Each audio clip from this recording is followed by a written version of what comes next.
Oui, de quelle source parle-t-on? De quelle source?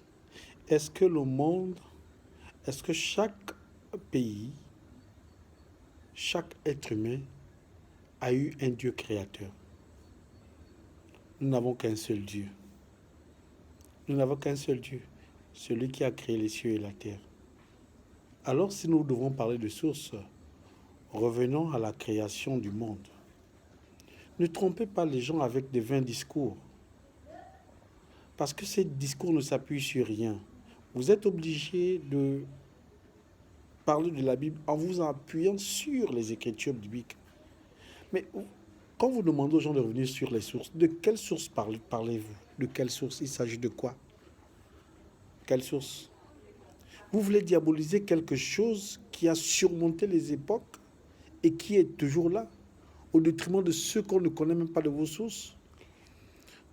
Des sources, des habitudes, vous n'avez aucune source. Vous demandez aux Africains de revenir sur nos sources, nos valeurs. Mais regardez la pluralité des ethnies que regorge chaque pays africain. Et donc chaque ethnie a une habitude, a une source selon son ethnie. Mais de quelle source parlez-vous? Vous prenez quelle source? Vous prenez quelle habitude? Déjà, lorsqu'on regarde au Sénégal, un Sénégalais ne vit pas comme un Gabonais. Venez dire aux Gabonais que revenons sur nos sources. De quelle source parles-tu? Tu ne connais pas la source du Gabonais. Comment tu veux qu'il revienne sur ses sources? Qu'est-ce qui te dit que la manière dont il ne vit pas selon les habitudes, les rythmes et croyances de son pays? Qui es-tu? Arrêtons avec ces vains discours. Parce qu'aucun homme n'a jamais réussi à stopper la volonté de Dieu. Même les plus grands penseurs, comme les Socrate et tout le reste, les plus grands philosophes, n'ont pas réussi. Bien qu'au dernier moment, ils ont reconnu qu'il y a un être suprême qui régit le monde où nous vivons. Oui, il y a quelqu'un qui régit le monde. Vous voyez une voiture qui roule, derrière cette voiture, il y a une intelligence. La voiture ne s'est pas créée comme ça.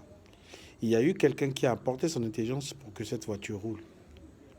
Il y a eu quelqu'un qui a apporté son intelligence pour un immeuble.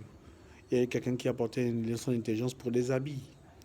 Mais pourquoi voulez-vous que derrière chaque chose que l'homme a créée, il y a une intelligence et derrière le monde sur lequel nous vivons, il ne peut pas avoir une puissance? Est-ce que c'est quelle puissance africaine qui peut créer ce monde?